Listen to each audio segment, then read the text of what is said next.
What's up? What's up? How's everybody doing? Jeremy's back. Notice anything different on my thing from last night? Jeremy has an update. Hey, everybody. Nope, this one. My camera's backwards. I have to point with this hand. I have an A10 Warthog on it now instead of that other thing that looked like a Su-35 or Su-57 from Russia.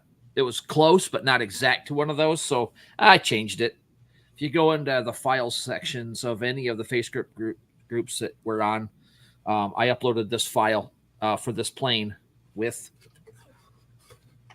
I'll drop the link to the LMR Facebook group. With the cutouts in the back already for you to put it on, so it's already done. All you have to do is swap it out for the other jet. All right. Yeah, head to this link. If you're on Facebook and you can grab that. Excuse me, updated file. Chicago Bob. Sounds like you're not doing well. Hope everything's okay.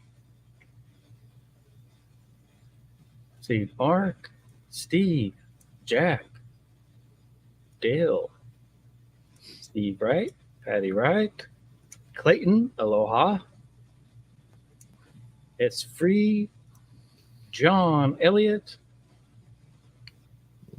Let's see. Sergio. Tiffany. Robert. I think I got everybody. John. All right. Now we're caught up. So I thought if anybody was kind of into listening to shortwave radio or use ham radio or anything like that, you might want to chat about that in the comments. We could talk about that. Let's see. Softwares. If anybody wants to talk about software, we can do that. And I do have a guest coming. Once we get through this initial part and some Q&A and discussion, then we have a guest coming and we can talk about rotaries. Cool. So we'll talk about things that rotate. It's the rotinator.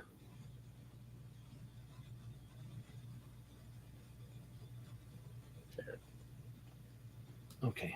Oh no, my earbuds sound weird today. I think it has something to do with the noise canceling. I don't know. Speaking of rotaries, do you want a sneak peek of the video that I was working on today? Yeah. Is that new rotary you've been dealing with? I did use the new rotary, the Rotoboss Talon.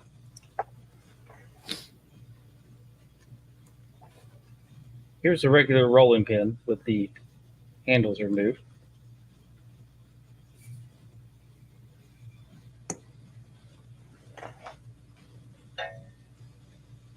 Here's a fancy rolling pin with the handles on it.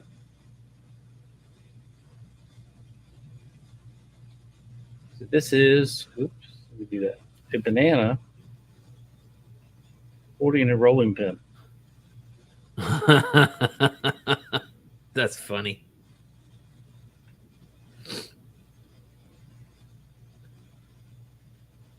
Well, thank you, Zings One. He said LMR rocks. Oh, thank you. So this rolling pin has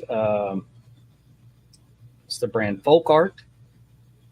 Wood dye on it, and then it was clear coated, then engraved after the clear coat.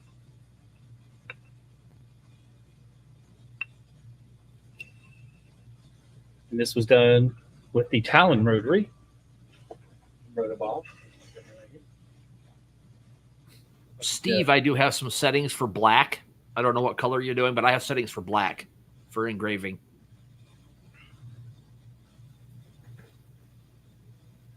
All right. Perfect on rotary top. That'll be good. Hey, Barb. Everybody, welcome Barb. She's my neighbor, and I've been helping her on some stuff. She came over to the shop, check out the diodes and stuff.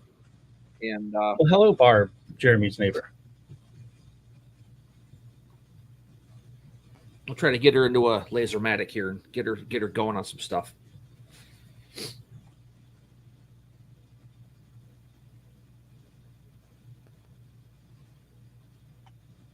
Let's see. The 30 watt can accomplish much of the same things.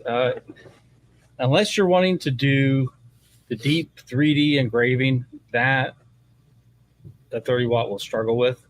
But if you're wanting to use it, just basic engraving of metals, collar marking, leatherettes, what else? Trying to think what else you use the fiber laser for.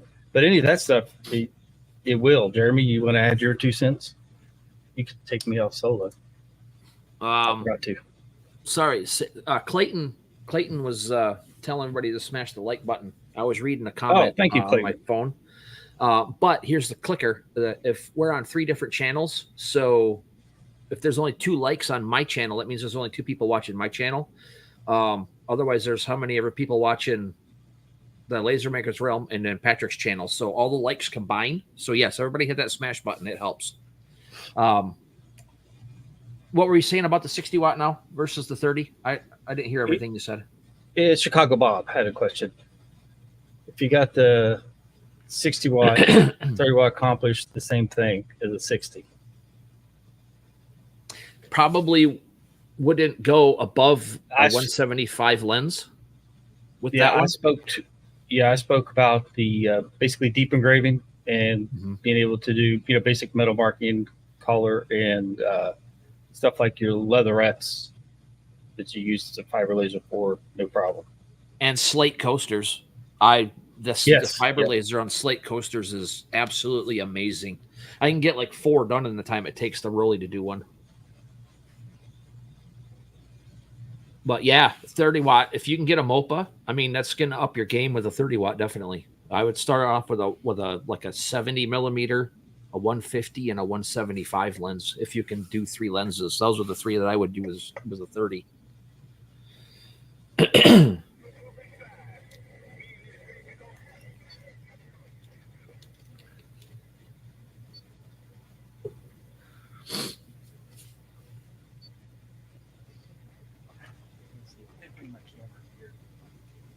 I did mention radio, so I do want to show this little thing. Have you guys heard of the ATS-25? It's a software-defined shortwave type radio. The shortwave HF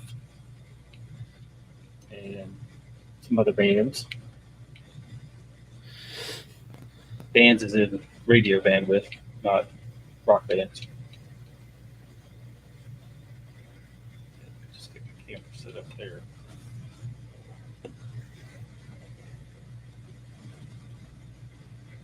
I don't know what sings means by the game, not the area. He must be talking to somebody else. I don't see. I must have missed something. Yeah, I think so. All right, so this is the ATS-25 Max Decoder 2, and it is a software-defined radio. It has built-in battery. But I 3D printed this nice little case for it. It has little handles, and then it has the little riser, so it angles up. It's pretty cool. You can get these things from like AliExpress or Banggood for about $130. Like it'll even do CB mode.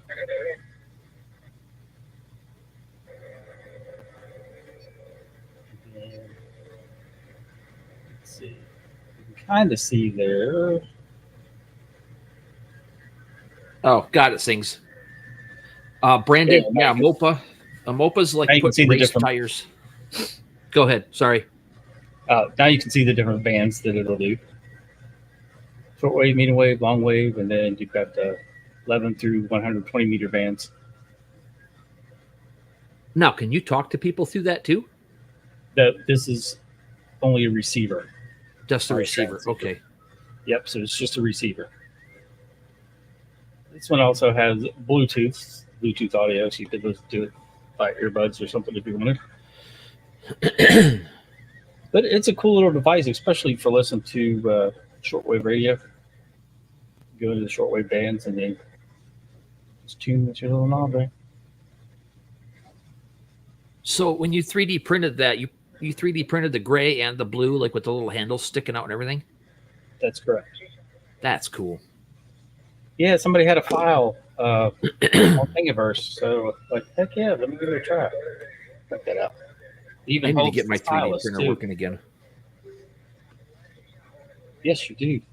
It's broken. Anyway, enough about that thing. If you're looking for just a neat little shortwave receiver, shortwave, medium wave, long wave, AM, FM. Does it have scan? Yeah, It has scan scan mode, It right? also will receive the digital modes too. So you can actually hook it to your PC and it'll receive the digital messages. It's pretty cool. Yes, it does have scan mode. Cool.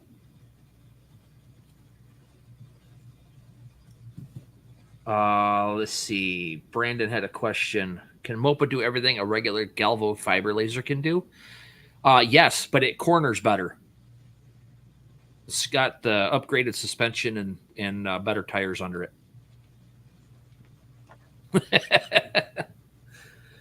It just gives you a little bit of a boost in frequency range and different things like that you can really tune everything in a little nicer. It's not necessary, but it's cool.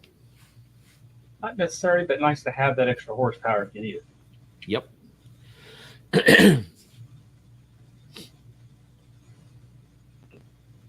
It's like going from a Edelbrock carburetor to a Sniper 2 system. If you're into cars, it's like that much of an upgrade makes it that much nicer. I always neglect to get one of these tight enough, and it will start to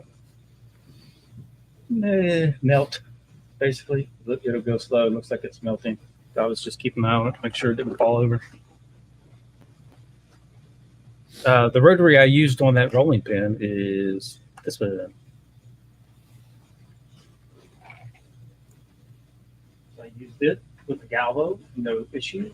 The robot Talon has just some little gantry support. There's also a base plate that will connect to the Galvo pin. I use it with this. And Rotoboss sells a kit for your slave wheels for this side, for the longer objects. But I just stole the slave wheels from the Lasermatic rotary and used the extra piece of gantry that I had, or a 2040 rail that I had, and used it for my slave wheels. I'll have to get his official ones one of these days, but I had those and they worked. Cool. Well, I had a Is question. the MOPA 4-wheel drive? Did you see that question? Yeah, I was just gonna say something about being 4-wheel drive, all-wheel steer, turb skis, monster trucks. Nitrous? Sure, I'll go nitrous. Okay. Sounds good. What are you guys talking about college for? OSU, Ohio, Oklahoma?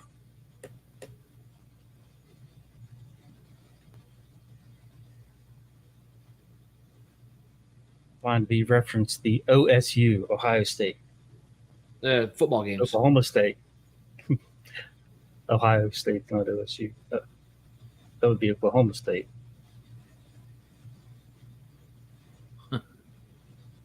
No. Back up. Because Oklahoma left the Big 12. Oklahoma State is still there. The Cowboys.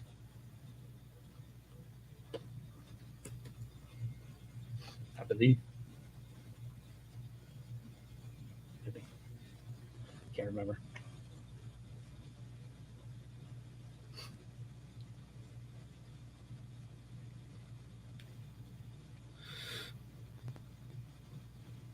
OSU lost yesterday in a close one. Okay.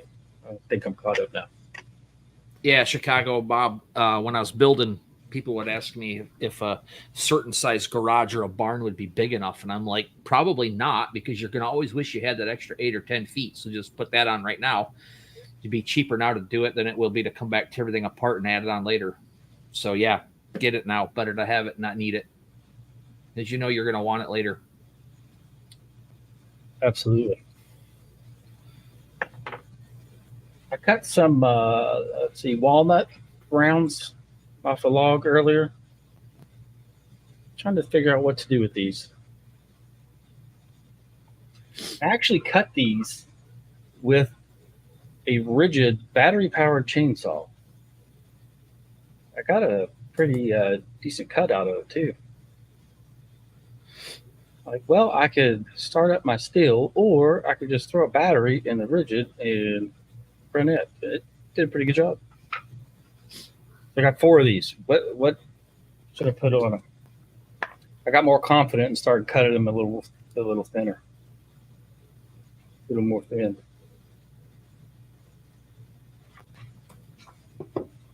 I made mine into how thick, how wide are they?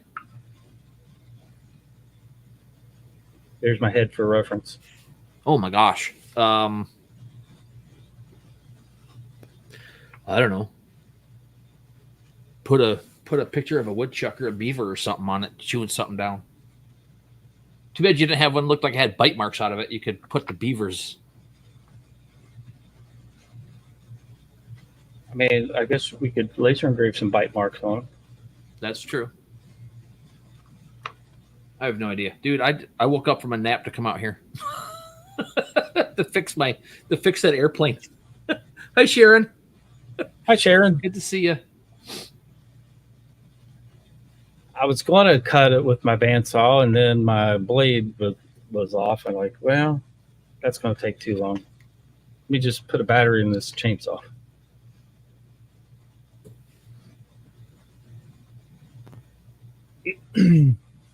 There we go. Trivets with a Celtic design. That sounds good.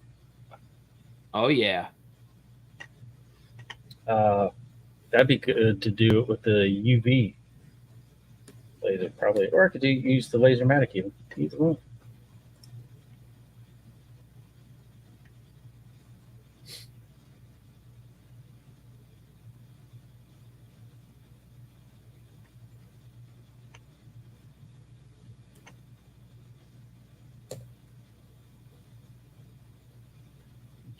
Mark's got a question. Struggling to get a consistent black etch on ceramic. So far, my best results have been using 10-watt setting, 70% power, 100 millimeter per second, using Rust-Oleum 2X. I haven't done ceramic with the Lasermatic yet. I haven't done any tiles. I haven't done ceramic in the 3.5 years I've had a laser. Not one piece of ceramic have I ever done. I messed with it. It's been a while, but I used to mess with ceramic tiles and paint all the time.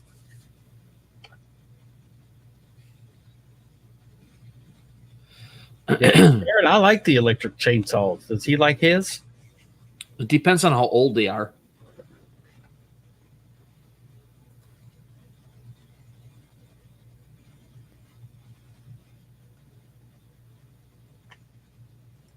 Oh, Rick. Rick just joined. Your USB won't connect to your fiber laser. Try the known working USB cord and it still won't connect. Are you using Lightburn?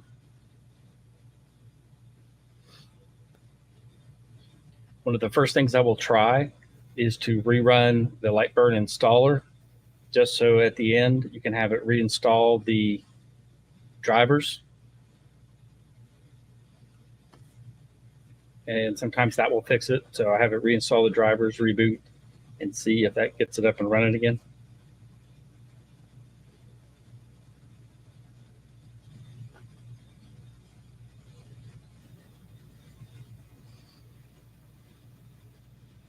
Oh, Ed, that's a good idea. Tree of Life. Yeah, there's a ton of variables I found some old material tests that I did on ceramic tiles with like 3 layers of paint to see what speed and power I needed to get each layer of paint. And then that's when I was doing like 3-color tile engravings with the Ortor Laser Master 2. It's been a little while. Tree of Life is a good idea. I like that. Did you get Robert's thing with his USB? I did. Okay. I'm trying to pay attention, but I'm also trying to work. So somebody was asking about mechanic air fresheners last night, and I didn't have any. So I'm taking some of the keychain designs and I'm going to make them a little bit bigger and try to. I know I have a Tree of Life around here. I have a couple tree files they might be interested in if you can't find one. From my family tree stuff.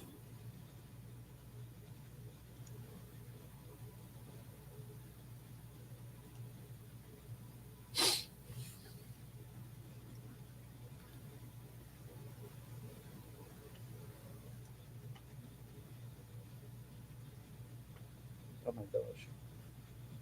I'm unzipping don't unzip. There's people. Don't unzip. Files. Oh, gotcha. Okay. Having a concern there for a second. Unzipping files.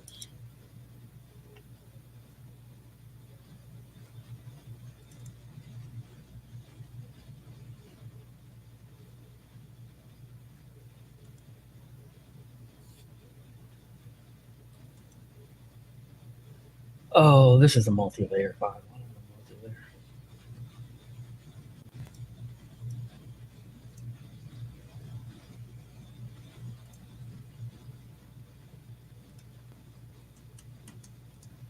I think I have a Tree of Life white burn file somewhere.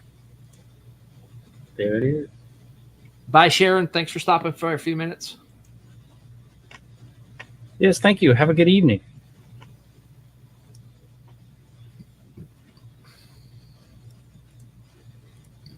We don't expect everybody to see everything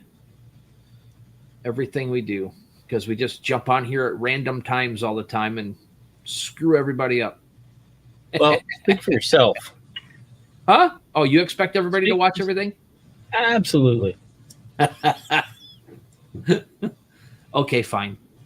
I still won't expect them to do that, but whatever. I wouldn't watch myself as much as I'm on TV or the YouTube. My son said he hopped on last night for a second and said, "Hi, Dad," and I didn't see it, and I was like, I have no idea what you're talking about. So my kids, yeah. Instead of thinking, "Oh, it's cool, Dad's on YouTube," it's like, "Oh, it's so cringy. You're on YouTube." Yeah, talking about lasers.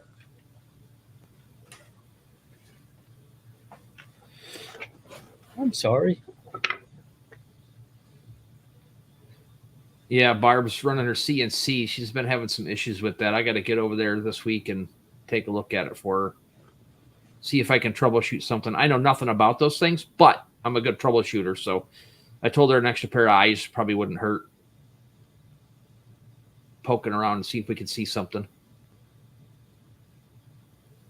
So I'm going to go help her with that. It's a community, right? And when the community is close, you can help them better. Of course.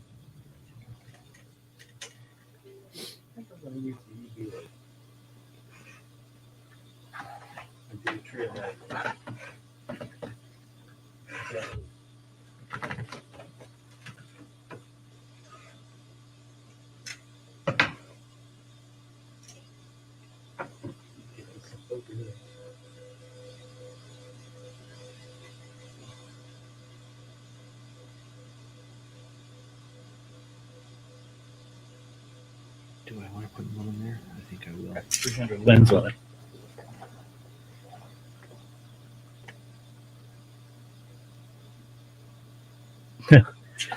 Ed, you have a few great ones. Maybe I should wait until get you a few great ones. I think this is the one I had already. Here. That's more like a Celtic knot tree. Yeah, that looks cool. Yep.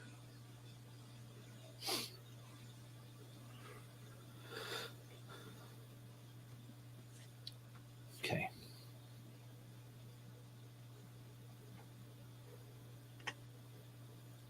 What is the X Tool D1 Pro? Can't remember which one it is. I can't either.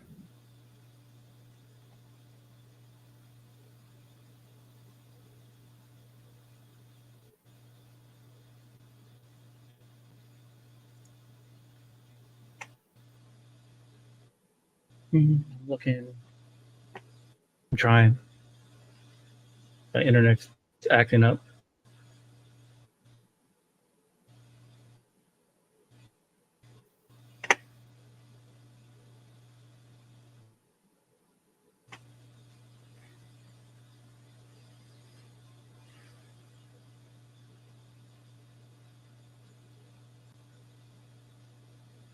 All right. If I freeze, it's because my internet is kind of laggy right now.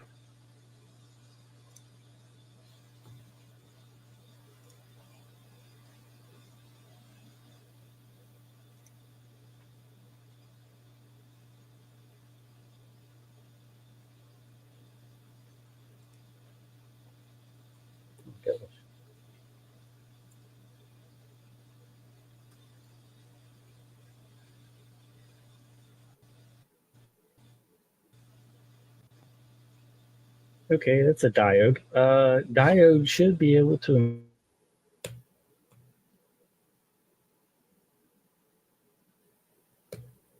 Uh-oh. He froze. Yep.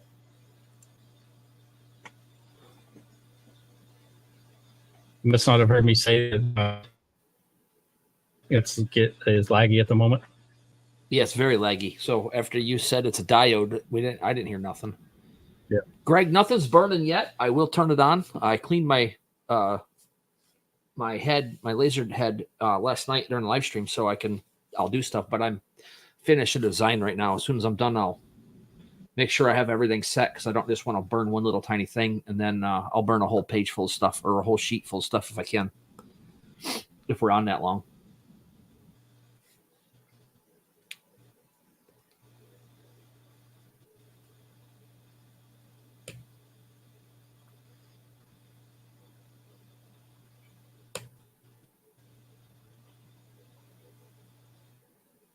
To my 300 millimeter lens. I ate it.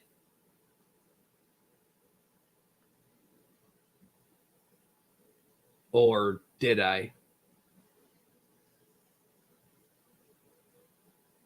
Uh-oh. Patrick's gone. It's just me, guys. Okay. Open diode. The red one? Let me look that up. Is he back? He's back. I'm back. He's back. I don't know. I have T-Mobile home internet access, so it uses cell service, and every once in a while it will do that. Doesn't happen often, but lately it's been more often. But when it works great. But when it's working,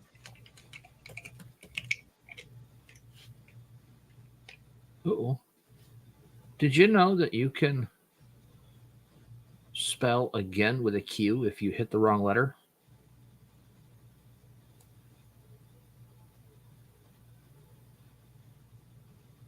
okay.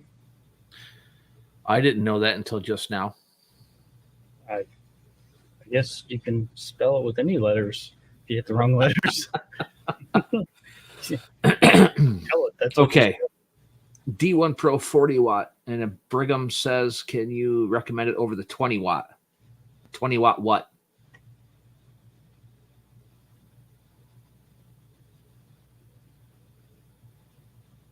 Q is silent. Silent Q. Yeah, I don't have any wired option where I live. So I did have Starlink and then switched to T-Mobile. I thought I'd try it out at a third of the cost and see how it does. So far, it's doing okay. Steve, yes and no. I have a 40 watt Falcon 2 and a 30 watt Rolly, and the 30 watt's better than the 40 watt. It cuts just as fast and it engraves better. So that's just my opinion from the two that I have. That's the only two that I've ever had. So, Ed, what is a good tree of life that you were talking about? Something different? Something different looking okay, hold on. I got to save this file than your real quick. typical tree of life? I'll send you one.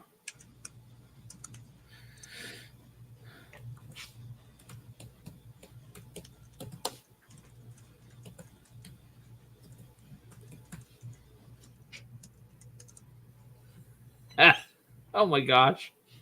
Staring at the keys and I still can't spell it right. That's hilariousness.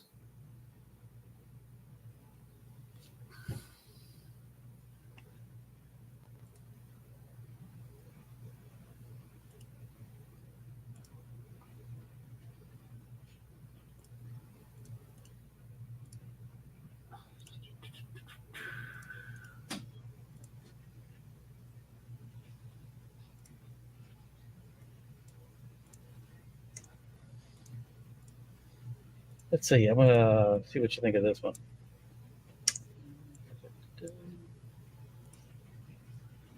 Okay, take a look at this one.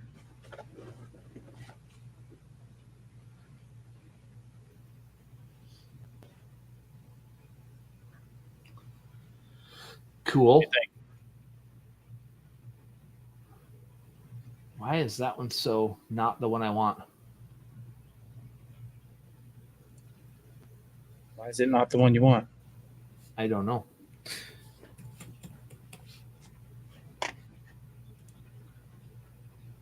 T-Mobile and Live in the Boonies beta testers. Nice.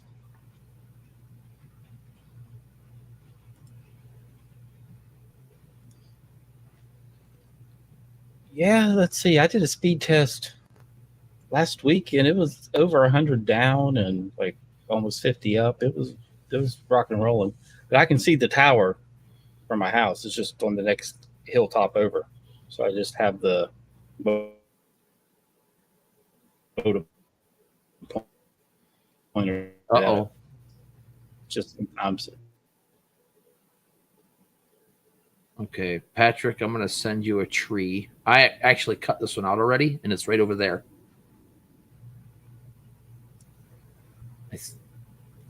Yeah, that's the one. Okay. Are you going to send me the one you cut out already? I think I'm going to. I'm going to freeze it. Okay, I sent it to your... No, I didn't. I sent that to somebody else. Chicago Bob looked up his family tree. Okay, now I sent dogs it were to using you. it. My wife just got a file that she has no idea what she's going to do with it.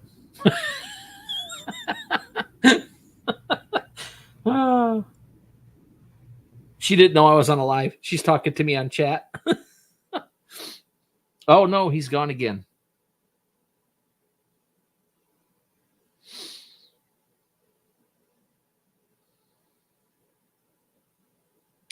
Ed, I too am a file hoarder. Do you know what really sucked? Is I was a file hoarder when I had EasyCAD. I had so many good files, and they won't work with Lightburn. You cannot get them. You can't even put them into Adobe and make them fit. I tried the snip tool and everything, and it didn't work. So I had to basically recreate everything.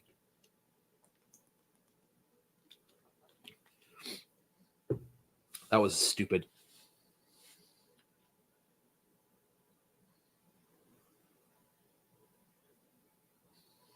No, it's not what I wanted to do. Would you stop? I hear him. He's back. Yeah, I guess I'm gonna have to call and complain about it, or switch back to Starlink, or both. You know what? It might be a good idea to just go ahead and the tree that I have, or the internet decides to crap out. Totally.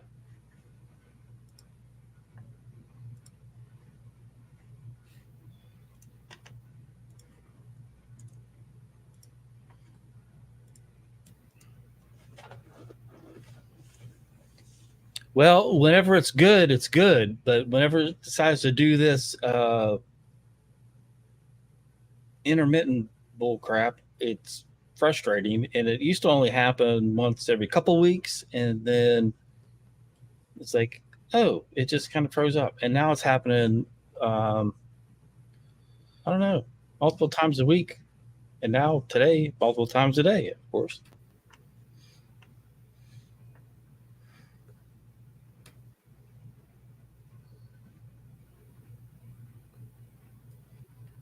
With the last week, I did a 3-hour stream and never had an issue, and then scrubbing through like the 8-hour stream that I did a few weeks ago, didn't have an issue.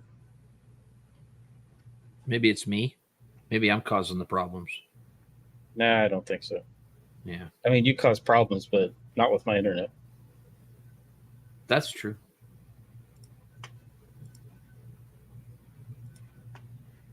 All right, I'm going to try to open this file you sent. Let's see what happens.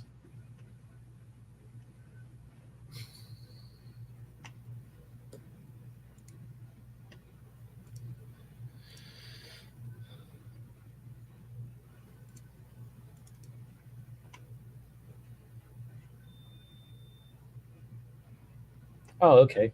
I see which one you sent. Really cool. All right, that one's ready and framed up.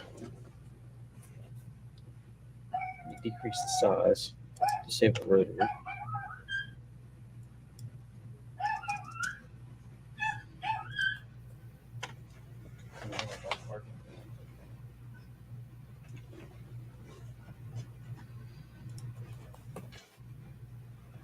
All right, let me switch over to the camera. All right, I'm going to do it on the UV light.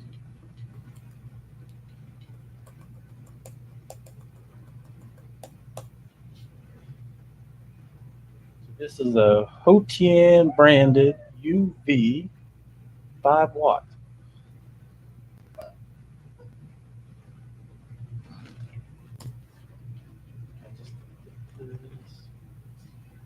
Secure enough.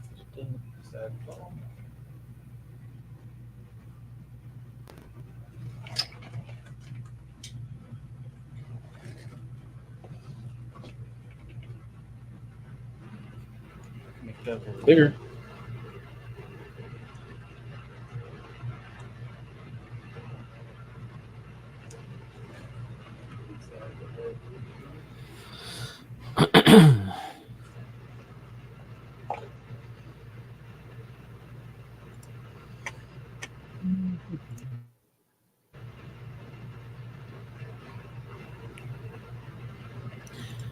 What tree are you using? I wasn't paying attention. I'm over here trying to work on this design.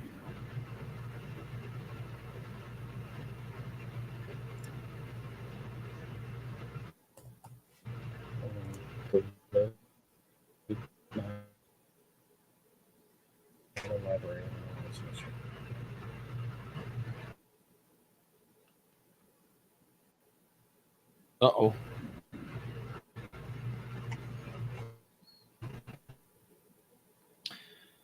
Yep. We got, you see what's going on, Patrick?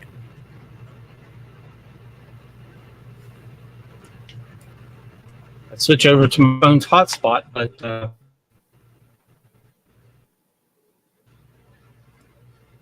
Look in the green room.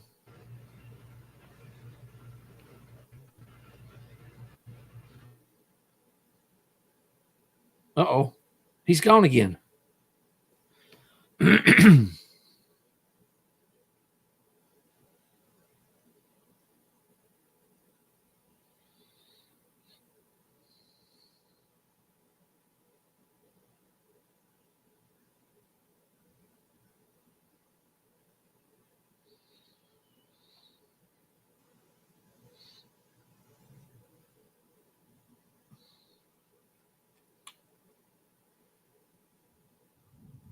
Well, everybody, we have a guest.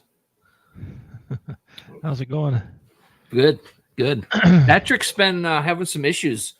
I didn't want to leave you sitting in there because I told him that you were here, and he disappeared all of a sudden. So I scared him away. yeah. So everybody, this is Jason from RotoBoss. Patrick was starting to work on your machine a little bit. So I don't know what he was. He's coming back in. Yeah, this is beyond frustrating. Okay, Jason's in. You can talk to him now. There he is. Okay. Hey, Jason, what's going on? What's happening, man? A little technical difficulty right. today. Yeah, T-Mobile internet is not cooperating. Gotta Hey, love folks, it. we do have a guest, obviously. But if you don't know, this is Jason with RotoBoss. He makes the RotoBoss rotaries.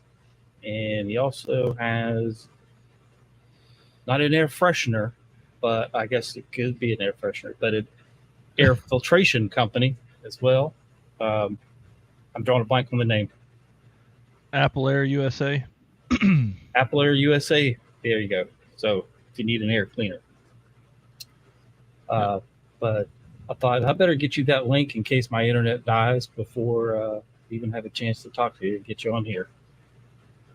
But, well, why don't you start off by telling us a little bit about how you got started with RotoBoss? Oh boy, that's a while ago. Yeah, you can you just give us a summary. So just a short summary. Started out probably close to 20, almost 30 years ago, just doing kind of woodwork and things like that. Got ready to retire from the Navy. Wanted to start a business, like an official business, and then started using lasers, whatnot. And just over the course of time, using the stuff that that we had back then, the cheap Chinese rotaries, the D80s, D90s, things like that. They're just, I had a unit of my own probably in the mid 2018 that I just made to combat the things that I saw in the market that I didn't particularly care for or I wanted to improve on. And then in 2019, kind of got a wild hair because I was already making parts for existing rotaries to make them better, the clamps, heel plates, things like that. So I figured the next logical thing was just to make my own, put a couple feelers out there. People seem to want it or need it, and that's kind of how it was born. So we started officially in 2019, November 1st. So we're coming up on our fifth year anniversary of RotoBoss, and we have a couple new releases that are coming out, which is the Ascend Pro and the Talon Pro that are going to be launched then, but they're on pre-order right now. But the official launch is November 1st. But yeah, so I mean, it all started essentially just out of necessity on my own part, and it's just kind of grown wildly out of control over the past 5 years to now we have 8 or 9 different rotaries. That was my next question. How many models do you have? Yeah, we got about 8 or 9 of them. They're different sizes, different shapes, to fit different machines, budgets, things like that. So anything that runs on Lightburn, RDWorks, or EasyCAD, we have a solution for, whether it's running NEMA 17, NEMA 23, because all of our rotaries, except for the Ascend Pro, have a dual motor mount system. So you can hot swap a 17 or a 23 and basically run it just the same either way. So people that have like diode gantry machines and things like that. We've sold quite a few to those. So yeah, we just try to have something for everybody. And then with the rise of galvos and things like that, we decided to come out with our own chuck, which and we wanted to differentiate ourselves a little bit more by having a 4-jaw. Just from being from a woodworking background, a machining background, things like that, I knew from experience that a 4-jaw chuck was more superior than a 3-jaw. And in a lot of ways, some ways not, but in a lot of ways, a lot more ways than not, they are more beneficial as far as being able to grab more delicate items, heavier items, things like that, because you don't have all that dead space between the 3 teeth, and you got 4 even jaws putting pressure outward on something. So that was my answer to things, and to try to make things a little bit different. I'm going to show everybody what you were talking about. There are the 4-jaw chuck that he was just describing. And another thing about ours is I made the chuck head a little bit bigger. I was trying to find a balance between size and function. And what I didn't like about what was on the market already, even some newer stuff that's out there, is that the head is so small that to easily go between like a 20-ounce cup and a 30-ounce cup and a 40, you would have to constantly switch the jaw configuration around to accommodate that. Whereas with ours, our head is probably twice the size of a normal one, so that allows for much more adjustability, or in the range of adjustability is a lot bigger than most. So that was another thing that we wanted to do. And of course, we integrated a locking mechanism that keeps the jaws from falling out. The push button cullet lock, so you don't have to have any tools, those little bars or those, whatever to tighten it down. You just push that button, lock it into a detent, and then crank down on it. So and these are adjustable. Yeah, obviously. Get even more. So you can do, I think with the ones you got on there, if you pull the rubber off, or take the screw out, pull the rubber off the shaft, it's actually got indentations in there for rings. So you could actually take those rubber pieces off, and then you got a ring jig to hold your rings and spin them, things like that. Yep, and I was going to do a video on that. I just didn't get around to it. We've used it a couple times. I mean, don't do a whole lot of them, but it's pretty neat to be able to do that, all with one machine. Yep, and then let's see. There's extensions that you can put onto the jaws that allow it to. Yeah, to answer Mark material. To answer Mark, the jaw arms, let's say, the orange pieces, those are all threaded.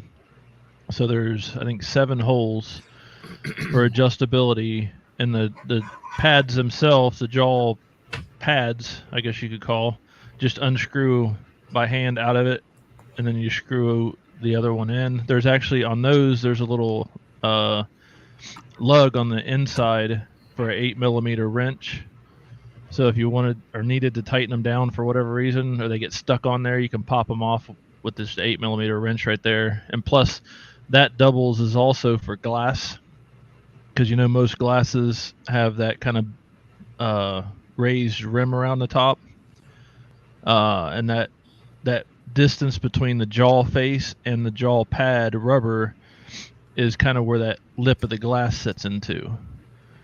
So it holds it a lot more securely, so it won't fall out, and plus it allows you to put a little bit more pressure on it without as much force, which typically causes them to crack or break or something to that degree. So yeah, the arms are just threaded, and then everything threads into it. You got the extensions that you were getting ready to talk about with for like dog bowls, things like that. There's like 7 or 8 holes in that. Half of them have threads, half of them don't. The ones that don't actually are what bolts it to the arm itself, and it's just with a thumb screw. Yep. So there's your ring set up there. Once you take that rubber off, it doubles as a ring holder.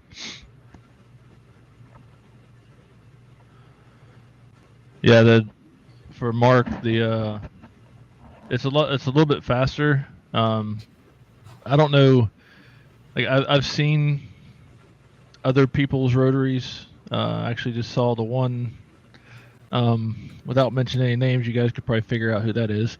But I saw one of theirs a few weeks ago for the first time, and I don't know what they're using inside because I didn't take it apart or look at it or anything. But we use bearings inside of our adjustment mechanism, so it's super smooth.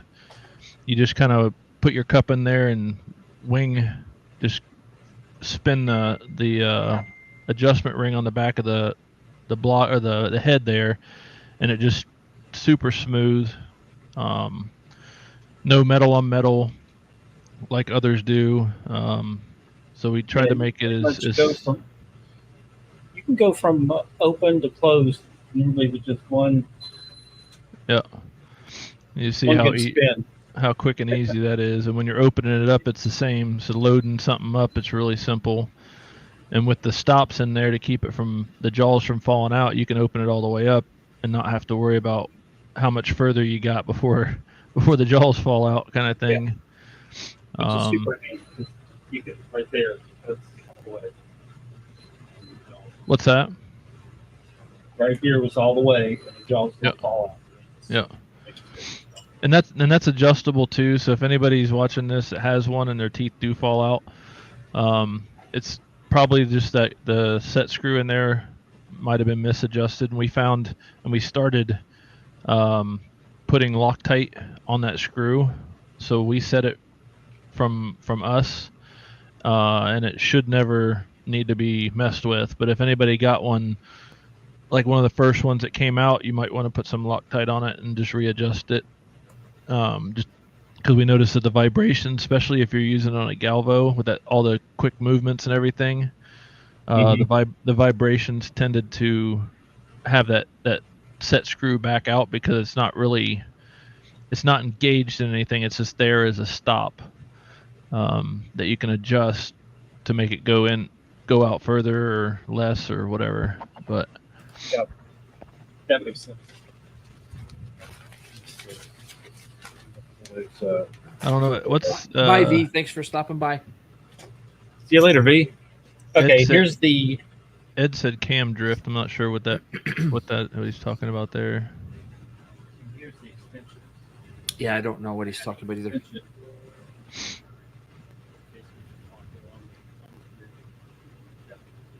If you're talking, Patrick, we can't hear you. Yeah, your audio's down. Oh, sorry. There you go. I saw you fiddling. I think I heard you say something, but I couldn't make anything out. It's so soft. Yeah, it was using my other microphone. Okay. So I'm going to show you the extension. If you want to, you can talk about that, and I'll show it on camera. I guess Ed's asking about what rotary you're referring to. I don't know if he's asking about the competitors, or mine, or what. But no, there's other stuff out there. I know X Tools got one. Pyburn obviously has one. There's several others, but they're all pretty much the same. I mean, they're 3-jaw chucks.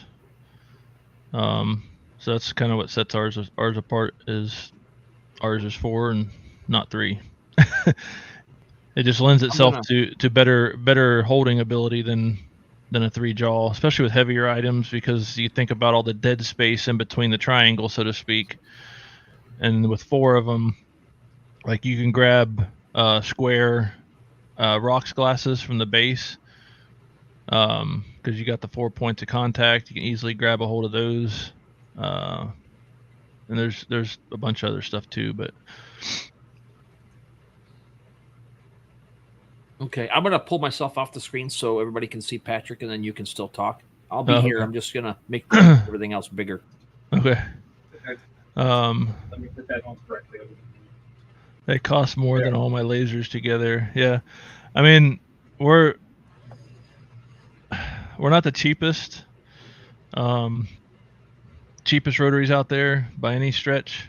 Well, I mean, there's only two main brands, I guess you could say, or high end brands, and that would be myself and Pyburn.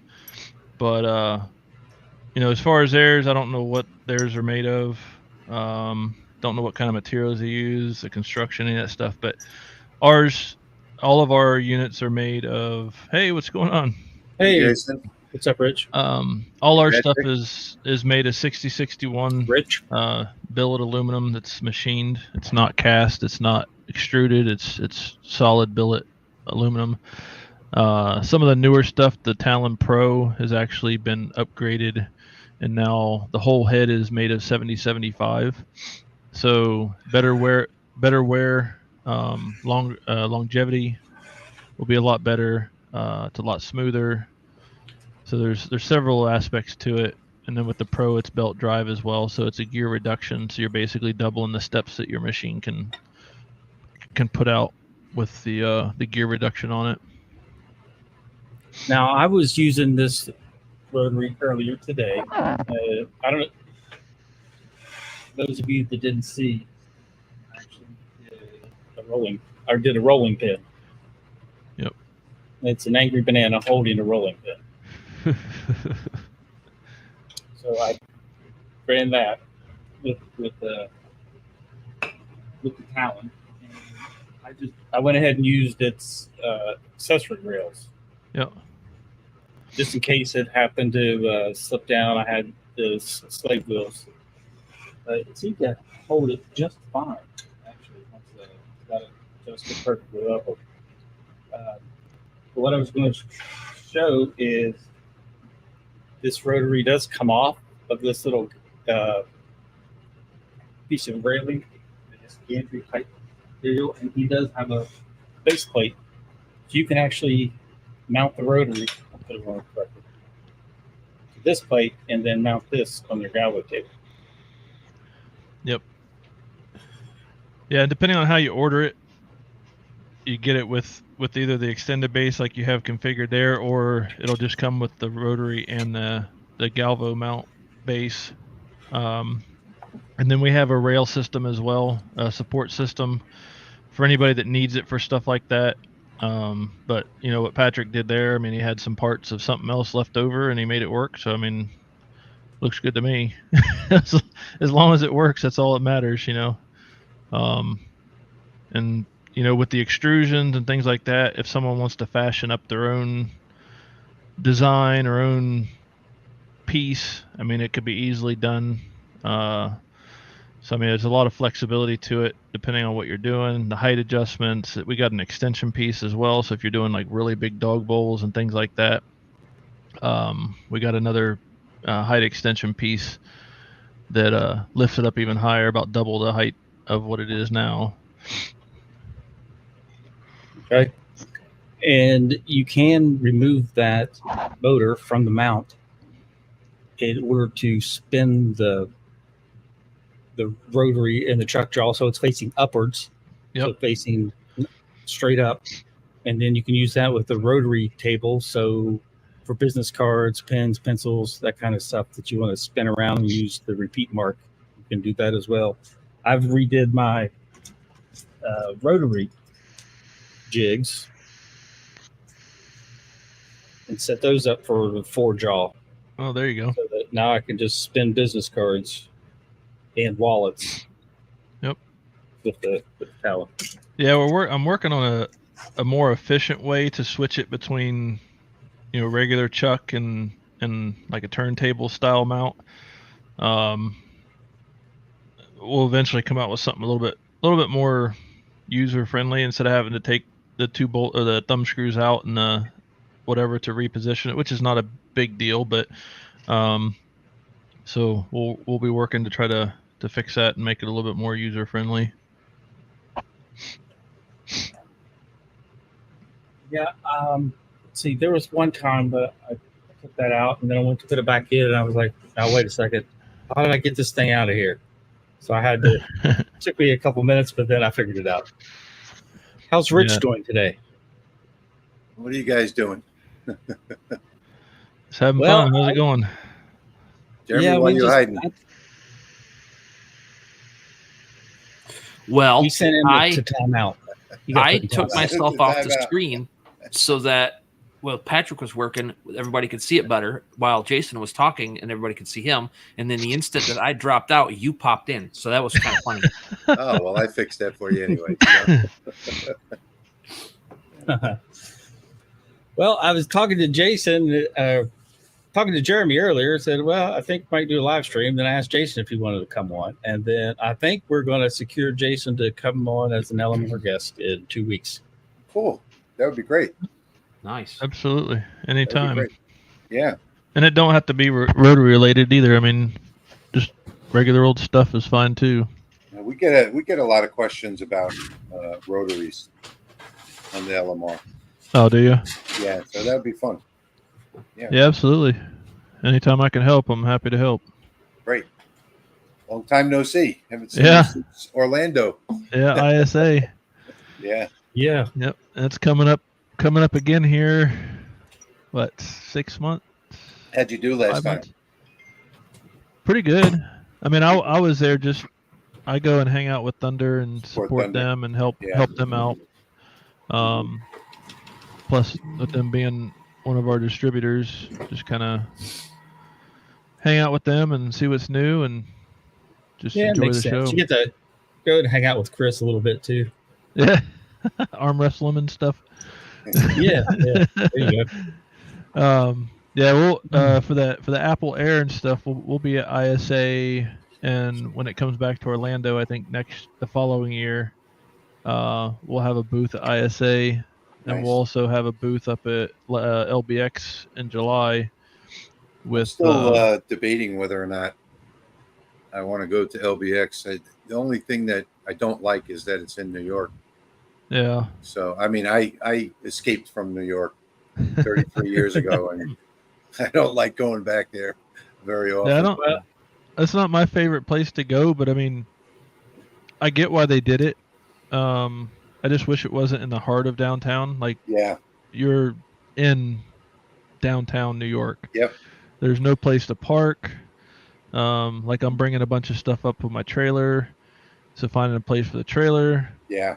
We rented a Airbnb in Jersey for that that time frame. Yeah. So we won't have to worry about hotels and stuff. But I mean, it just logistically, it's not the best place to do something like that. But I get why they did it. Well, I wish they would have picked a tourist spot, like New Orleans, for instance. I mean, this is a great spot to have a convention. And they've got all the parking in the world at the convention center. And you've got all these convention hotels. And there's just so much to do here. It's been a while, but I think I went to 2 different pharmacy conventions in New Orleans. Yeah. It was always a good time. And yeah, there's a lot of stuff going on down there. I got to talk to Jason about that. I've heard some rumors about the next one. I'm not going to say anything because I don't want to spread a rumor. But I've heard some ideas of where the next one's going to be at. I don't know if Ed's in New York City. I don't know. It's not at the Javits Center, is it? No, it's at the Metropolitan Pavilion. Yeah. About 3 blocks south of Empire State Building. Yeah. So New York is a tourist spot, but it's not the same as a place like here. Here you can get around. Yeah, I mean, if it was in the outskirts, which, granted, New York City, there's not really outskirts. Well, you got Long Island.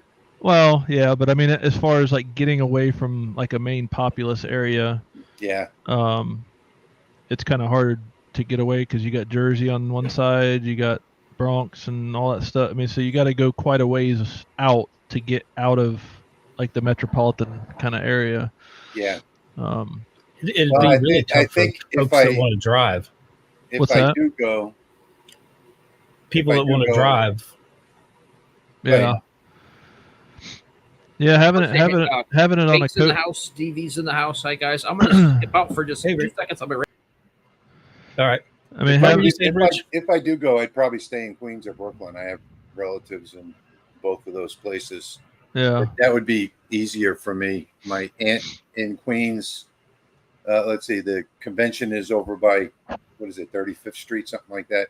My aunt is at 150th and Northern Boulevard in Queens, so I can go straight across the 59th Street Bridge. You know, it's Oh. quick and easy to get into New York from either Brooklyn or Queens, depending on what time it is. Same thing with Jersey. It's just a little bit, just take you a lot longer.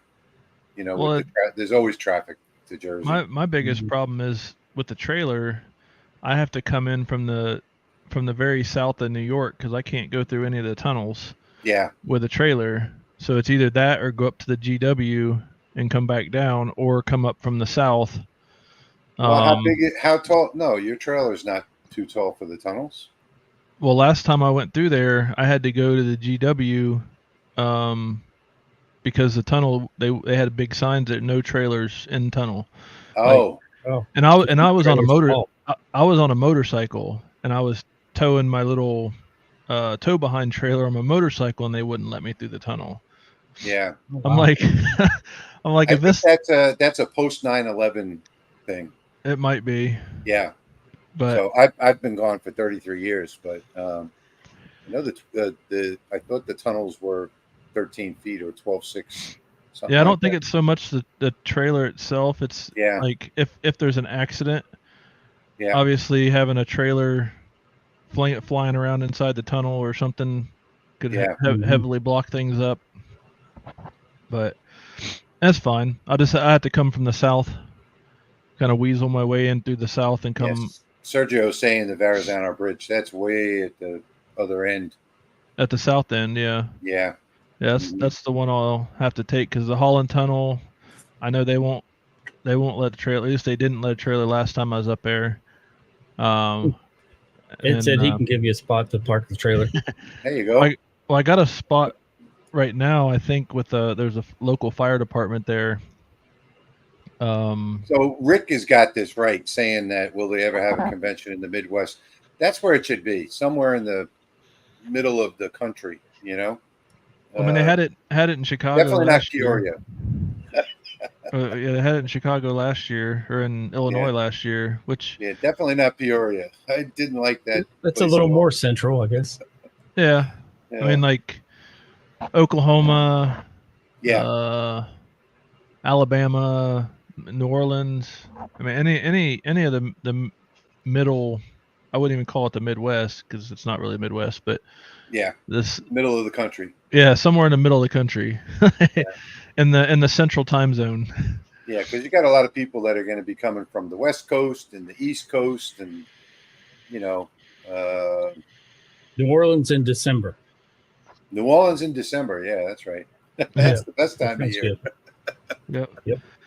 Yeah. In fact, we're getting into it soon. It's still 91 Yeah. outside here now, but I think maybe another 2 weeks or so. In October is like usually the October to December are the best months here. I mean, it's absolutely gorgeous outside all the time. Yeah, as long as we're past the hurricane season. Yeah, that's true. Yeah, we just went through a hurricane. Yeah, we got Yep. we got beat for 2 weeks straight from that stupid hurricane. Did you? Oh yeah, because it came in the Gulf, so we got a lot of the tail end of it, and then it went up into the Carolinas, so we got all that residual. Yeah. And then we got hit for about 2 weeks straight with daily downpours. And Well, we were lucky. We were actually right dead center of the worst part of the storm, the east side. We were right in the middle of that, but it came through so quickly. We didn't have any sustained, wind. I mean, it was one day, and Yeah. it was all over. Thinking back to Katrina, Oh jeez. that was like 3 or 4 days, and then Rita followed it right away. came in right after that. This one was quick. It moved through really, really quickly. I think it was moving at like 15 miles an hour. So, Yeah, Katrina decimated New Orleans. Oh my gosh! Like I've been through there because they go to Metairie and areas over there.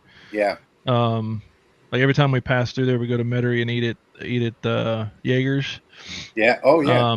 Jaeger's. Steve Jaeger is a friend of mine. Oh, is he? Awesome. Yeah, we every time we go through New Orleans, we always go there and have lunch or dinner or whatever it is. By the time we get there, You talk about the new place on Clearview? No, it's the older place by the old rail yard. Yeah, that one's not there anymore. Huh? Jaeger's is on Clearview now. They moved into a new building.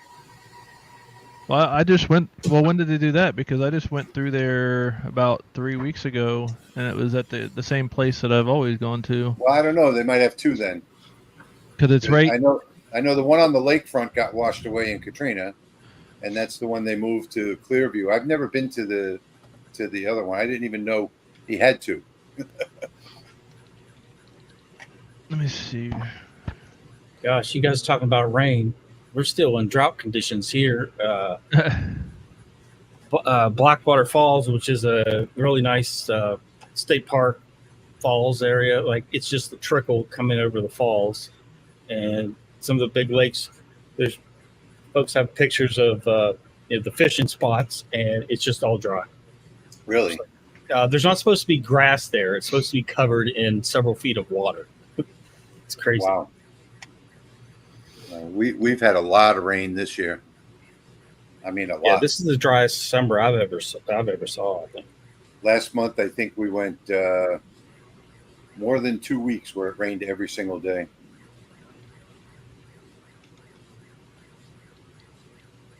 Sorry, I'm just. Yeah, we went 14 days, 13 days without rain so far. It rained today finally.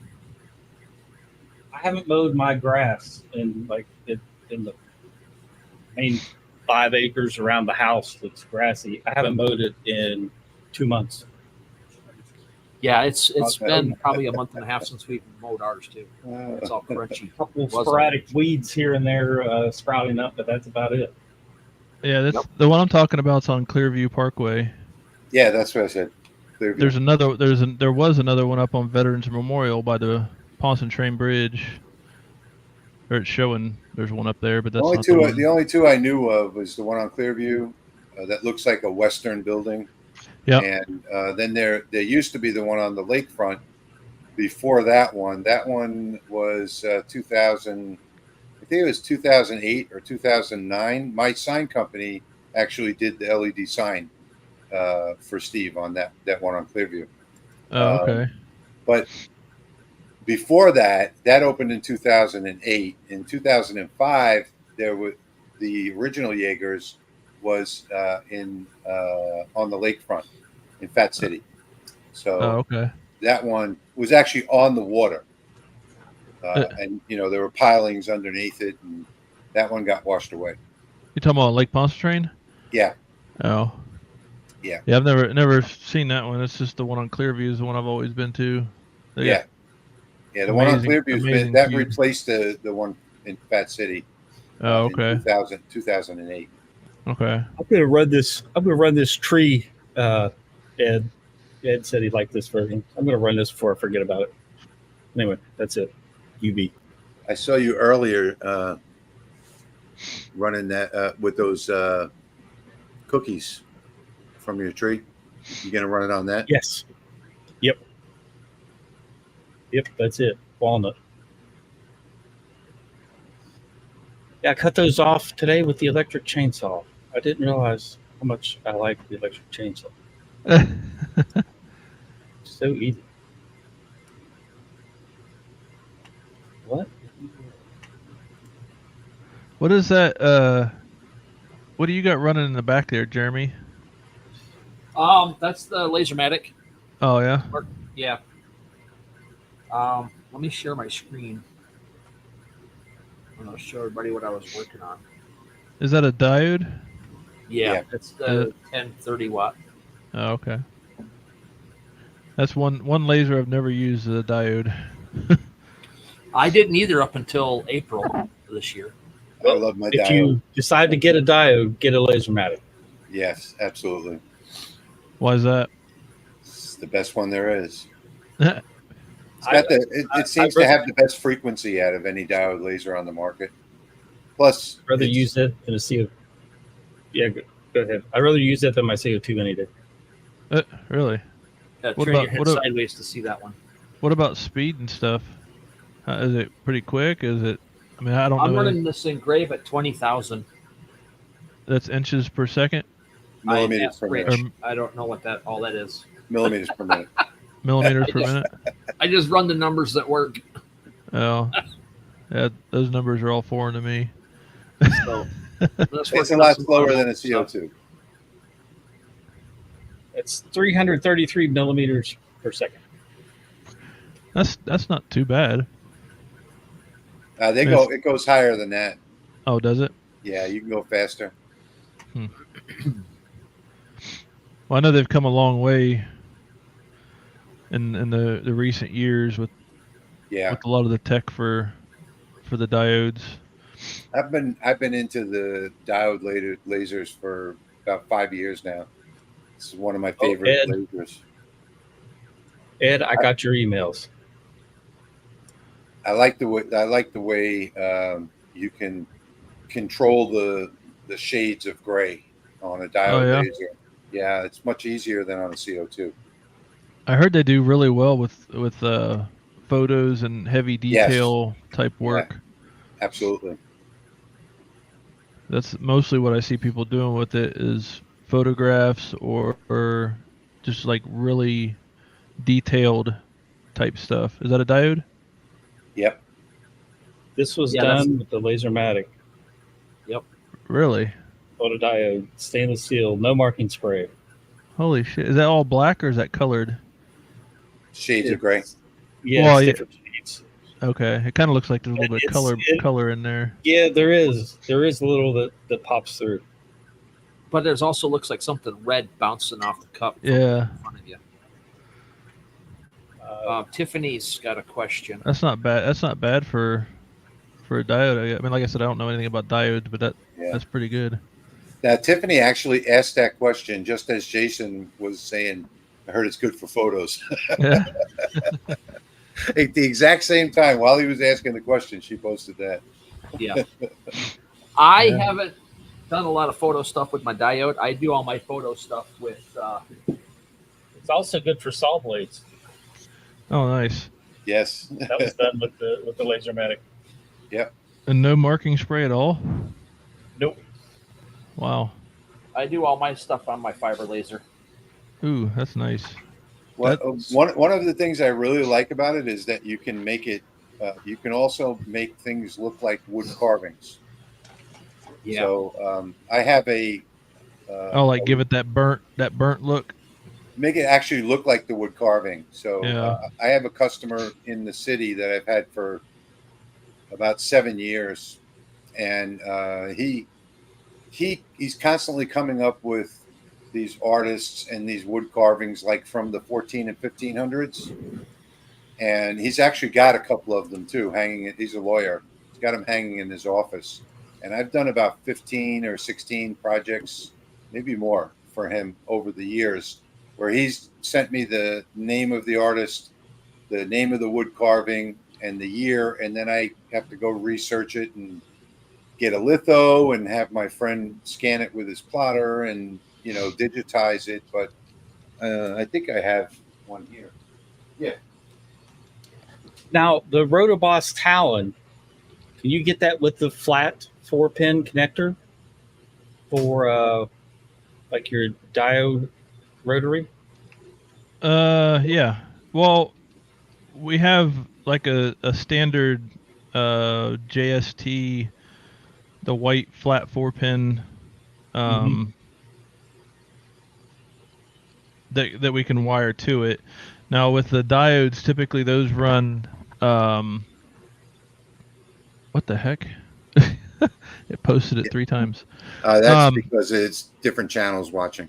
Oh, but yeah, the Talon, you can put a NEMA 17 in it. You can run a NEMA 23. So any any anything that runs Lightburn, ArtyWorks, or EasyCAD, like I posted, we have a solution for it. We've sold people for X Tools, the Yang, what the heck is it called? It starts with a Y, Yang, or something. Can't remember. We've had quite a few people get them for diodes, and it just comes down to what motor you need to use. If your driver is enough to run a 23, or if you need a 17 or whatever. Because like I said, the Talon and the Talon Pro both have the dual motor mounting system, so you can run either the 17 or the 23 in it. So I'll show you this wood carving from 1511, and you can see that it actually looks like a wood carving. See what I'm talking about? Yeah.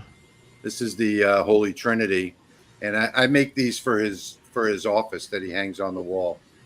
And he sent me, I don't know, 16, 17, 18 different ones that he's wanted, and he also has some that are originals as well that he has hanging in his office. So it does really nice photo and wood carving type of engravings that you can't get with the CO2 because of the different frequency. So, you know, at the 455 nanometers, it gives it a nice, almost wood carved look. And if you get your settings right, it does, you know, you do have to do a material test. I take a small piece of I cut out a small piece of the engraving that I'm going to do, and I just run a material test with that until I get the results that I'm looking for.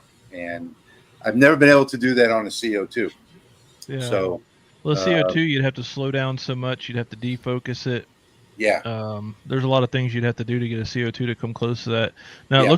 it looks like, because I've done a UV, and UV comes out pretty similar to that too. With the right settings, you can get that charred, kind of brushed, or not brushed, but kind of wispy look to it. Yeah. I've never had a UV, but I've got one on the way. Should be here next month, a 40 watt. So we'll. Oh wow, 40 watt UV. Yeah, I'm looking forward to that. Wow. Wow. Yeah. That's got some power there. Yeah. The speed is what I was concerned with. You know, I didn't want the 20 watt because I wanted to increase the speed of my jobs.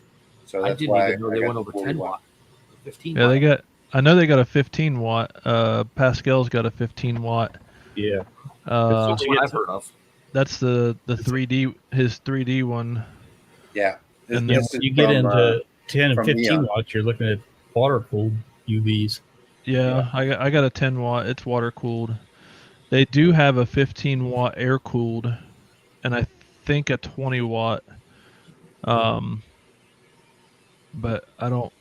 I mean, they're advancing so much with stuff. I mean, I got the 10 watt UV about a year and a half ago, and that was the top of the line that they had at the time. And then they came out with the 15. Then they came out with the 30, the 20. Yeah. And then they have the UV one now, or not the UV, but the 3D one. So I mean, they keep pushing it. That's for sure. Yep. Yeah, even the diode lasers are. Let's see, what was it? 2 years ago, 2.5 years ago, 5 watts was the maximum you could get. Yeah. Now they're up to 60 and 70, and there's even a company that's developing 100 watt right now. 100 watt. What 100 watt? Diode. Oh Jesus. Yeah. Yeah, that's in development right now, but the 70 is already on the market. In fact, I have one at the other shop. That is crazy. Yeah. Tiffany is saying that she can't figure out the CO2 for photos either. So for the photos, it's all if you can go to my channel and search for Veronica, and I have a video called "The Veil of Veronica," where I show you how to make adjustments to the photos. And I actually did that one on a diode for the video, but I've done that one on a CO2 a couple of times. In Lightburn, you have to use their photo program that's built in to make the adjustments. And you can get photos to look real nice. They just don't get the amount of detail that a diode laser can get. Yeah. Which is not always a big deal, you know. And you do have to defocus about 2 millimeters or so in order to get the photo detail. But it's and that's on a diode. But no, Ed. Oh, well, I got to put this one up. Finally, Rich has let something slip. No, that's not. If you watched our live stream last night, we were talking about the Mark III from Lasermatic. That's not a slip. That's not Lasermatic. That's developing that 100-watt one. Yeah. That's like Tiffany. She said she couldn't get the CO2 photos, and she's looking at fiber. I will say, if you're I like fiber, depends on what you're doing, and the material, or what material you're doing it on. Because fibers aren't going to do organic materials very well. It'll do some, but for the most part, fiber is not a organic material laser. It's more for metals and things like that. And then for CO2, try the combination lens. Get your combination lens and try that. Yeah. So this is diode for the wood and fiber for the photo inside that. Is that on business cards or something? Yeah. Yep. I engraved it and then cut it out and then glued it inside that thing. And then Robert asked about looking for a portable for craft shows. I would say maybe what they got there, or what is it? With me. Is it the X tool, F1 or something that's enclosed, that little cube? Yeah. That's actually not as small as they make it seem. No. They have the little one and they have the big one. So the big one Ultra. Because he was asking about having it totally enclosed, and that's the only one that I could think of right off. I mean, I don't know how quick, like if you're doing shows and stuff, because we do shows and we have a fiber and RF CO2, and even with those, when we get busy, it's hard to keep up. So I mean, if you're considering using a diode for a portable, probably not your best choice. Yeah. If you're going to be doing photos, you definitely want to have it fiber, and the best way to do a photo with a fiber is on either a painted or anodized aluminum surface. Yeah. It's fast, very fast and very highly detailed. It actually looks like a photograph. Yeah. And the laser pecker, that's diode too, right? Yeah. I believe. Yeah, they've got a combo unit. Well, this one's got. I have one here that's got the diode and the 1064. You press the button on top. Oh. Little slider. So either way, they're both Galvo.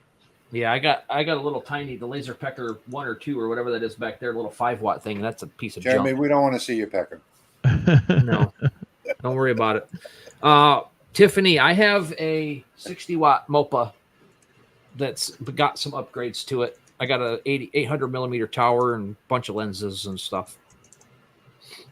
But I've had it for 3.5 years now. So yeah, you can find some pretty good. You can find some pretty good fibers for a decent price. This was done on the 10-watt, Jason. This acrylic. Nice. Is that with the diode? Yeah, the 10-watt diode, the Lasermatic. Huh. I mean, you could do just about anything you can do with a CO2 except for, clear acrylics. I wonder how fast their bigger ones are, like their 70 and 100, and I wonder how fast they're going to get up to. Well, the whole problem comes in with, acceleration and stuff like that.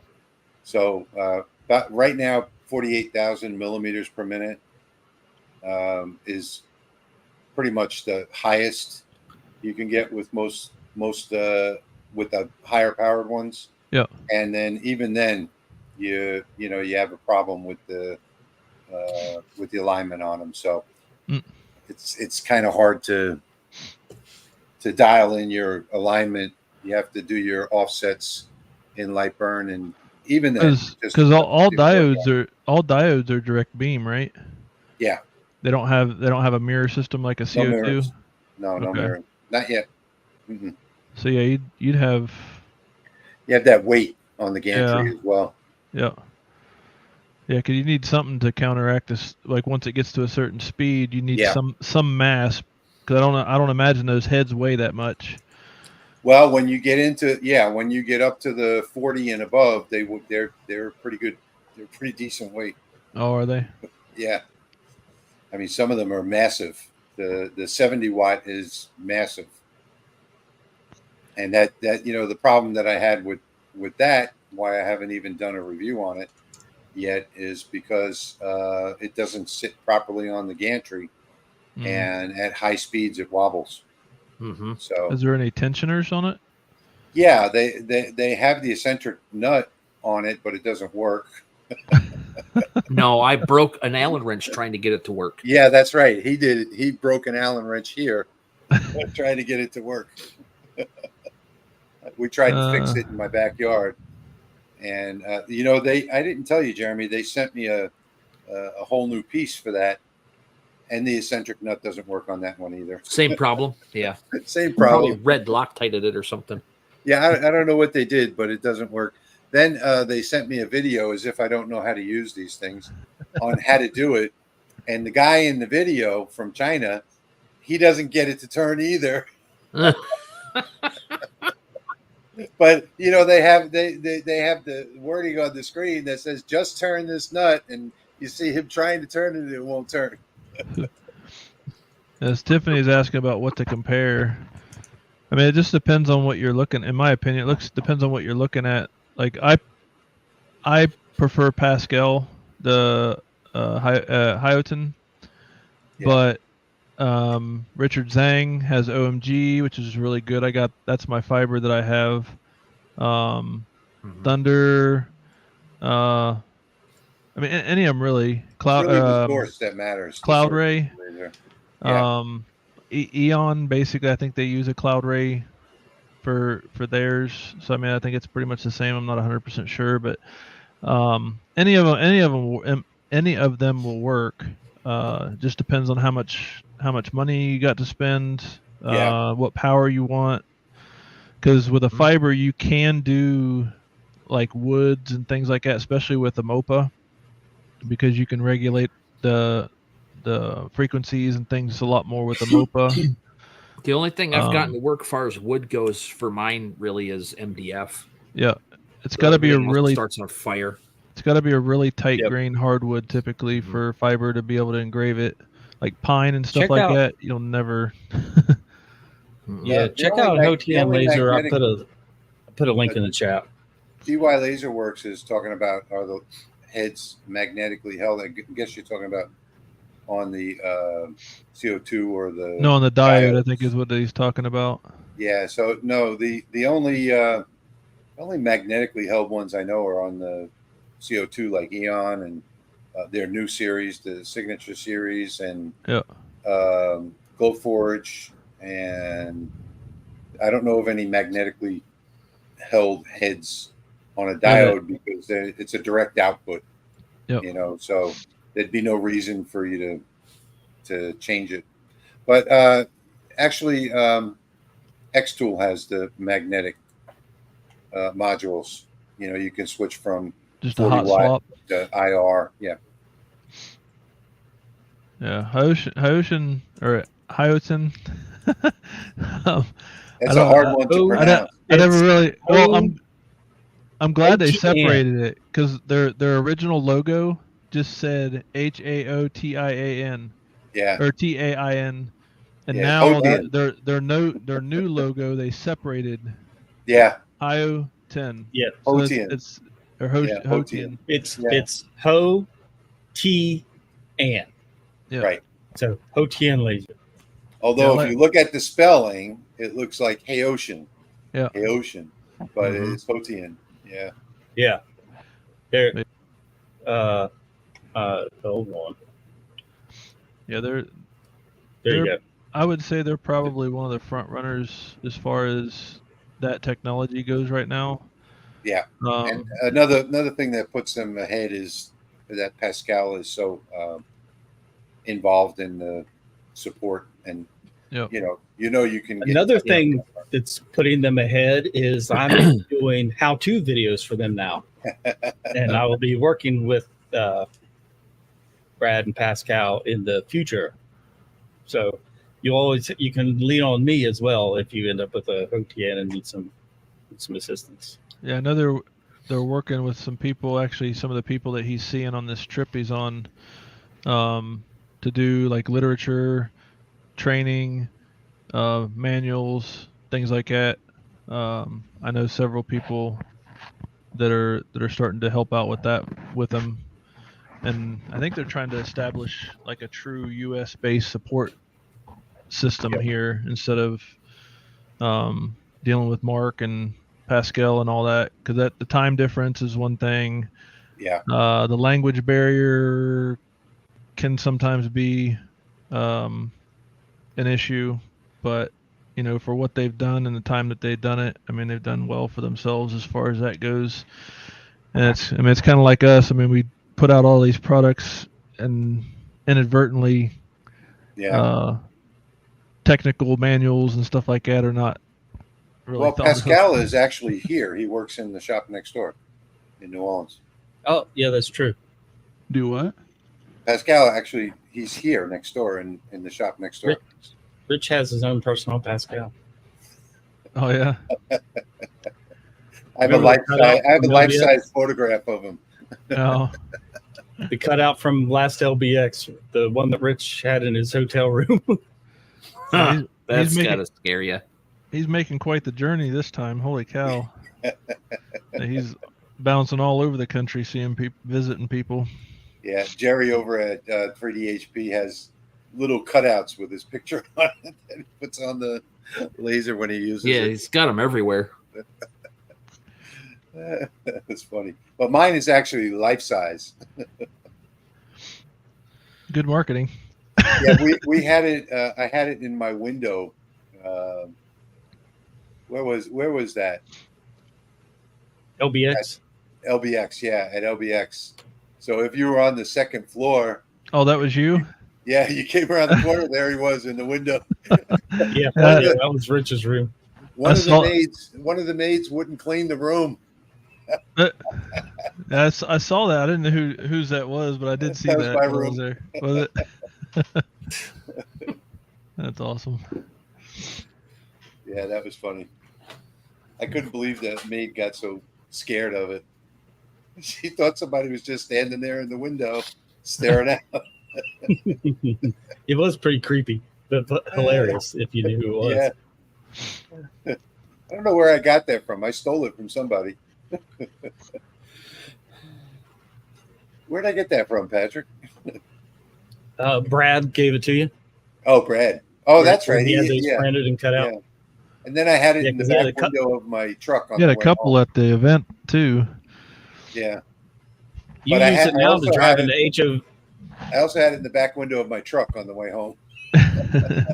You should set him in the passenger seat. You can drive in the HOV lane. Yeah. Right. That's awesome. I think every car that passed me that had kids in it, the kids were like staring over at me. Is any of you guys going to ISA in April? What's that? International I'd Sign like Expo? I'd like to go again. Yeah. I thought that's in Vegas this year, isn't it? Yeah. Yeah, I don't think I'm gonna go. Hopefully the following year it'll be in Orlando again. I'm going to China in the beginning of the year to do a live stream from a factory over there. And at my age, I'll need a few months to recuperate from that trip. I'm trying to get a group of people together to go over there and do like a laser visit. Like In go China? to all the different laser companies and stuff like that? I did that a few years ago, right before, let's see, it was about 3.5 years, right before COVID. Right before COVID, I made a trip there to the high-tech industrial park in Shenzhen. Yep. And I hired a girl. Oh my Bless gosh. you. I hired a girl translator to work with me, and I was looking to develop a diode laser that would be safe and functional like the Lasermatic, like this one behind me over here. And I spent 6 days there meeting with different factories, and finally settled on one. And about 3 months later, they sent me a couple of the worst pieces of garbage you ever saw. So I thought I had it completely specced out. I thought I was able to trust the engineer that I was working with, but none of the parts were as specced. So, it just wound up being a very costly, disastrous trip. I mean, I had fun on the trip. Yeah, you gotta. I mean, I have no problems with any of the Chinese people that I know, but I mean, you got to be careful, and because obviously they're all out to make a buck, so they're gonna say and do what they need to get your business. Yeah. But finding someone that's good, like our manufacturer over there that makes all our parts, they're phenomenal. I mean, I've been with them basically since they started. This is for Tiffany. Oh. She was asking about engraving photos with the CO2. The compound engraving nozzle set would be worth a try because it'll get that way to go. Spot smaller.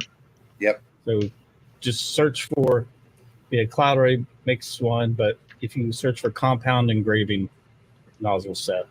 Or you can just add a meniscus lens to your current setup. Yeah.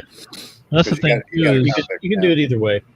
Yeah. That's the thing too, is when you're doing, and a lot of people don't know this, but the two different types of lenses, you got the plano convex and you got meniscus. Yeah.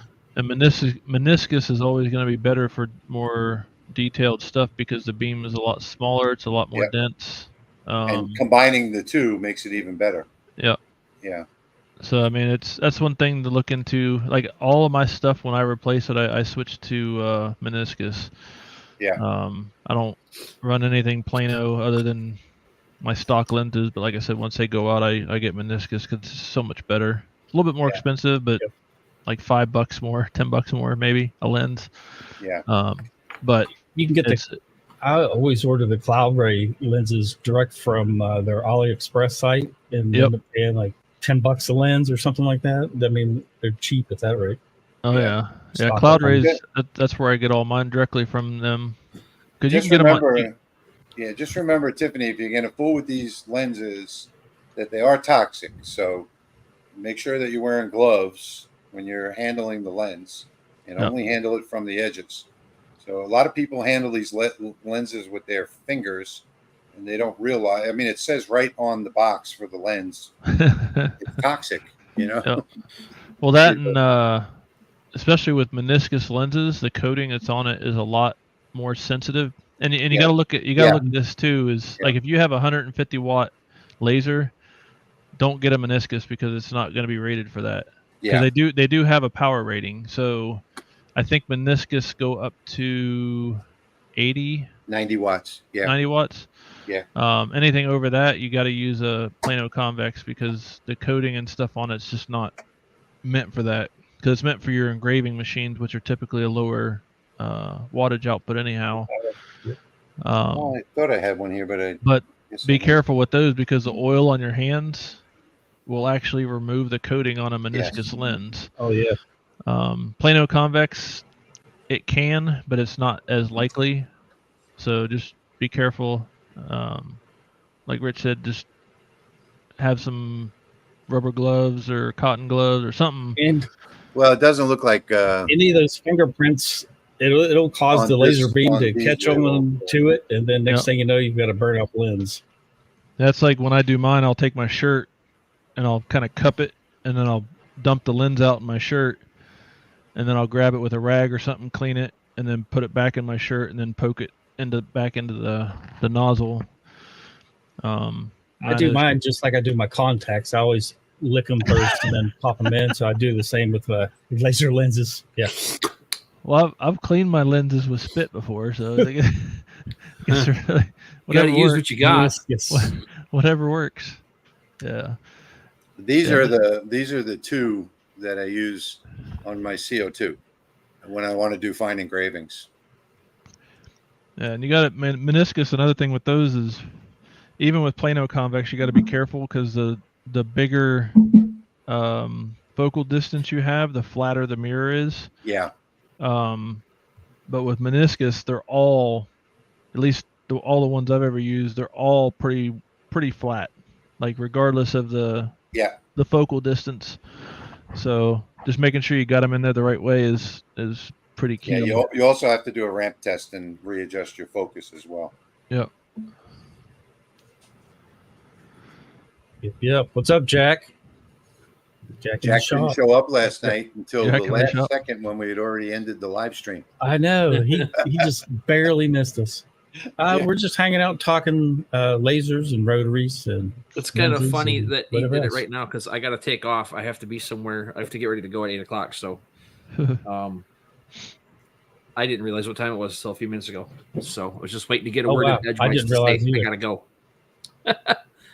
So Jack is always coming sorry. We'll see you on the next one. Hopefully. I got to go, guys. We'll see you. All right, see ya. Man, I ran this tree at way too slow of a speed. I didn't even pay attention to what I saw it burning black. Yeah, I wanted it nice and black and deep, and that's what it's going to be. Zoom in. I mean, as long as it comes out right. Oh yeah, it's going to come out nice. Oh, you're running that on the CO2? UV. The UV. Okay. For some reason, I thought you had that on the Lasermatic earlier. I was debating whether to run it on the Lasermatic or the UV. UV, in my opinion, UV is probably the best bang for your buck. Like if you could only get one machine that can do pretty much anything, the UV is the way to go. Yeah. Yep. Because it'll do any material. Obviously it's not going to do everything great, but it does everything very well. Yeah, I've been waiting for mine for months, about 4 months now. Still not going to be coming until next month. So that's pretty much my go-to whenever we got small stuff to do, especially when it's on wood or leather or something like that. Yeah. I go back and forth between using for organic materials the Lasermatic and the UV. Yeah, I think the Lasermatic does just an unbelievable job on leather.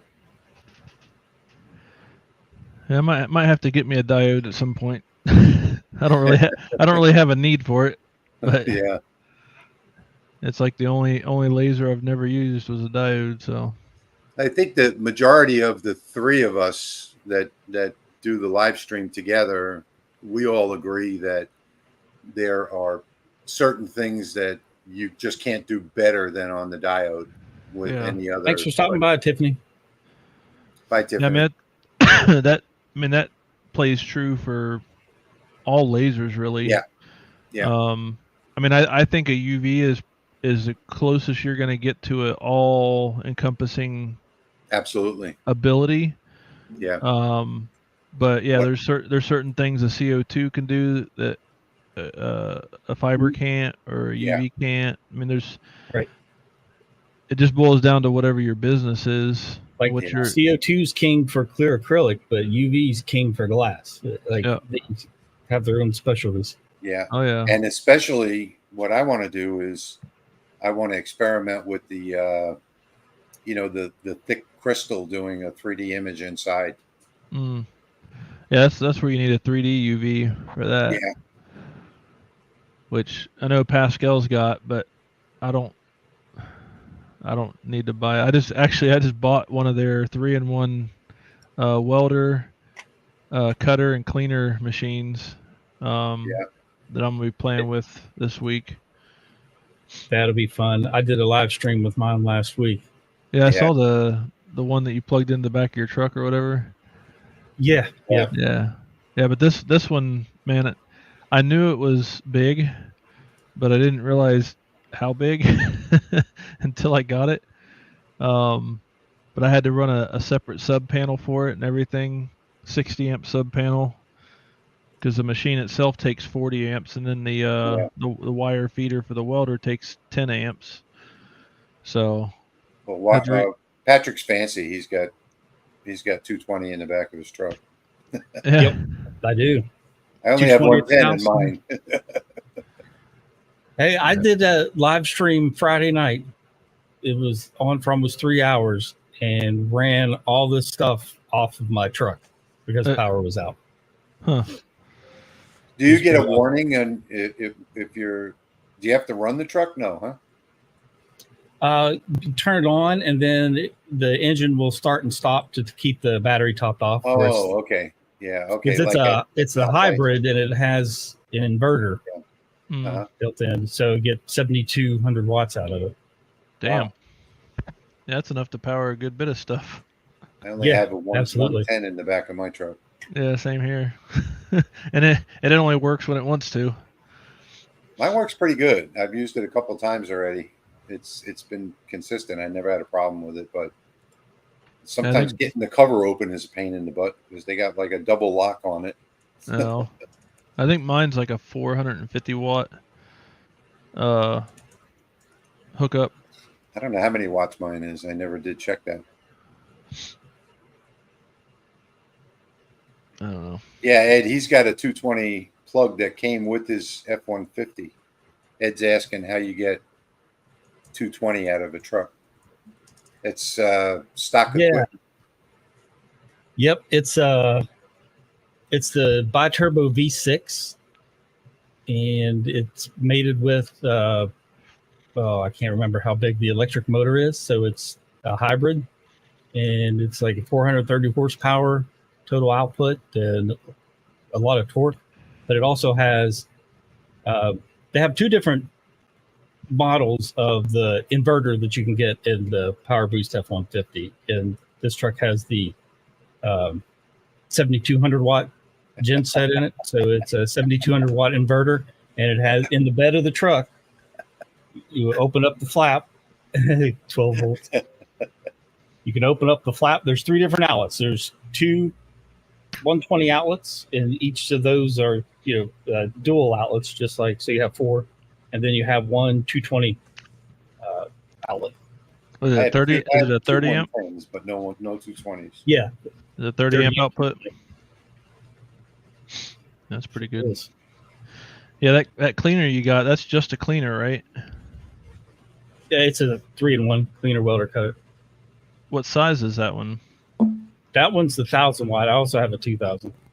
Oh, yeah, I got the 2000. That thing's, Jesus, freaking massive. It's big. Oh, they really get heavy once you fill up the chiller. Oh, yeah. Water. I filled that thing up. I was like, damn, is this like a bottomless pit? Like it took like going. That's what I do. 3 or 4 gallons. That thing up, I was looking for leaks. I'm like, this has got to be running out of here somewhere. Yeah, I think mine took about 4 gallons, 5 gallons, something like that, to fill it up. Easily. Wow. Yep. I mean, hell, just the chiller alone draws 20 amps. All right, guys, I'm getting text messages for dinner's ready, so I got to jump out. Oh, yeah, it's 8 o'clock. I'm gonna have to cut this down anyway. It's going up finished just in time. I haven't wiped it off, of course. Yeah, it's going to look great when you brush it off. And brush it off, yeah, clean it up, that'll look good. seal it. Get it in the light there. Yep, that'll look good. What is that on? Is that like oak or something? Walnut. Walnut? West Virginia walnut. I cut it off of a log earlier today. Yeah, it's a cookie right straight from his tree. Yep. You better seal that right away, too, so it doesn't crack. Well, no, these are branches that have been down for It's been over 2 years now, so they're pretty dry. Yeah. All right, guys, I got to jump out and go get my dinner. I'll see you, Patrick. All right, Bye, Jason. Good I'm seeing gonna you. have to See you. jump. I'm gonna jump off anyway because I know Clackham and Tari go live at 8:00. So I'm gonna Yeah, start 3 minutes, huh? their stream. Yep. Yeah. Cool. Well, thanks But, for having me. and yeah. Yep. Thanks for Great. stopping by, Jason. And we'll see you again in 2 weeks. It'll be on Saturday. On the Laser Maker's Realm, Jason's going to Yep. join us for an episode there. Sweet. Okay, everybody. Looking forward Bye. to it. Take care. All right. Thanks for hanging out, everybody. We'll see you guys later.